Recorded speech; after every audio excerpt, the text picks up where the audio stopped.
Did Russia just uncover a dark secret about Western elites using the Epstein files? Or is this a carefully crafted psychological operation? This is a question many are asking right now. It is a serious question. The story began on January 30th, 2026. On that day, the U.S.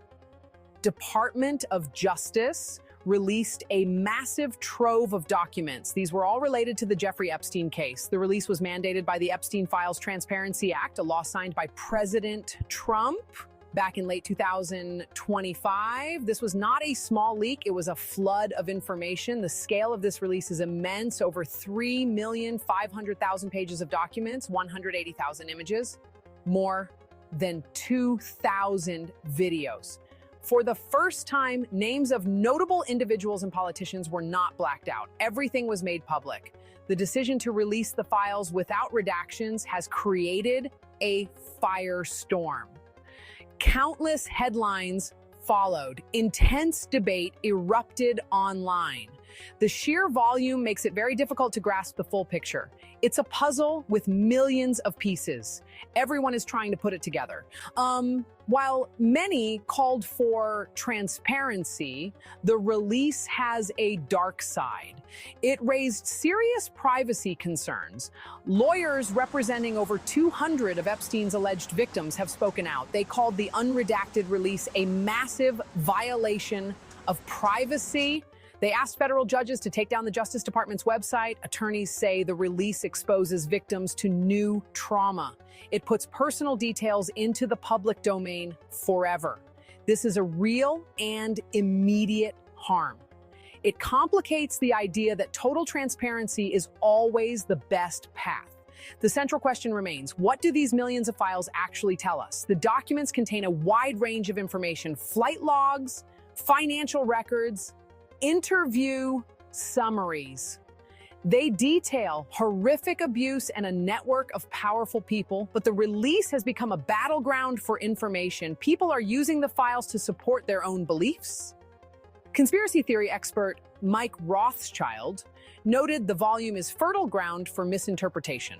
He said, "Whatever your particular brand of conspiracy theory is, there's something in the files for you." This makes finding the truth very challenging.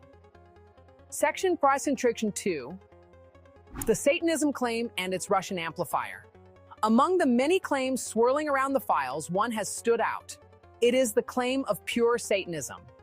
Some people on social media began to say the documents proved that powerful people were involved in occult rituals. This idea spread quickly. It painted a picture of a secret, evil group at the highest levels of Western society.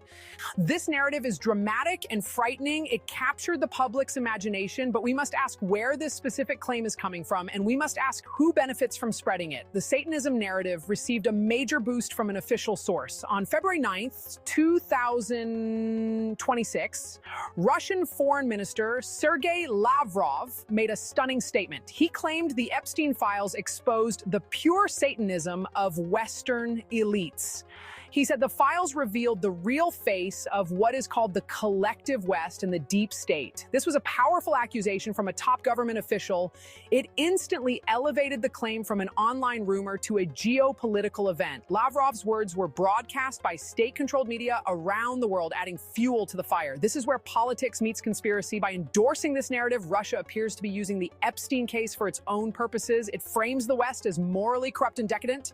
This can be a powerful tool in an information war. It aims to undermine trust in Western governments and institutions. Interestingly, while Lavrov made these claims, another Kremlin official, Dmitry Peskov, dismissed the idea that Epstein might have been a Russian spy. This shows a selective use of the Epstein story. They amplify the parts that serve their political goals and dismiss the parts that do not. The Russian statements had an immediate effect. They were picked up by other leaders and media outlets. For instance, Polish Prime Minister Donald Tusk announced an investigation. He said his government would look into whether Polish children were abused in an Epstein-related satanic circle. This decision came directly after the Russian claims were widely reported. It shows how a powerful statement, even if unproven, can create real-world political action.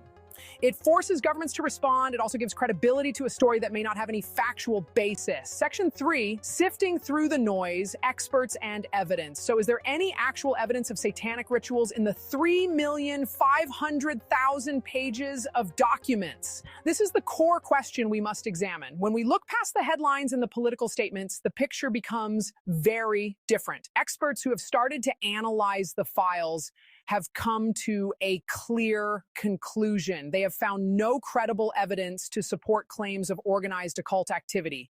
Wild Hunt published an analysis. It stated the files do not allege satanic belief, ritual abuse, organized occult activity.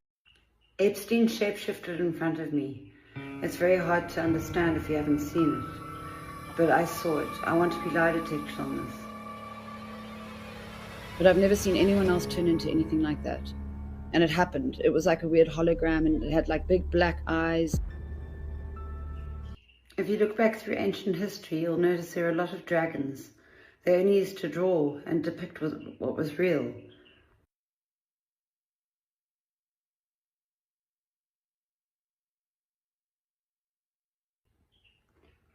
Also, there's this article joking about Bush, Clinton, and the Queen all being reptiles. Why do Hillary Clinton and Prince Andrew apparently not sweat?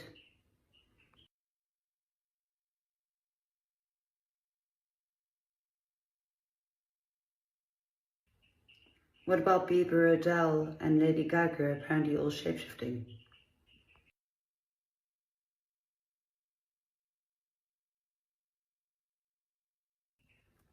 I painted Epstein as a reptile in 2019, and Maria Farmer, another victim, painted him as a reptile in 2020.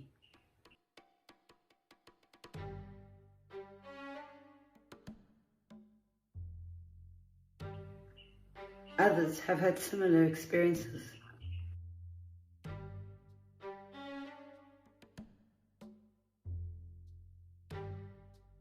What about The Simpsons prediction? Wasn't The Simpsons man on Epstein's airplane? America, take a good look at your beloved candidates. They're nothing but hideous space reptiles.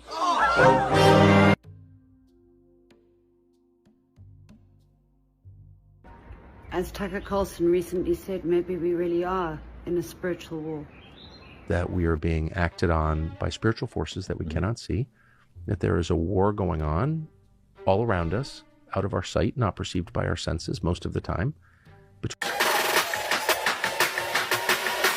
Beware, motherfucker, cause the king is back.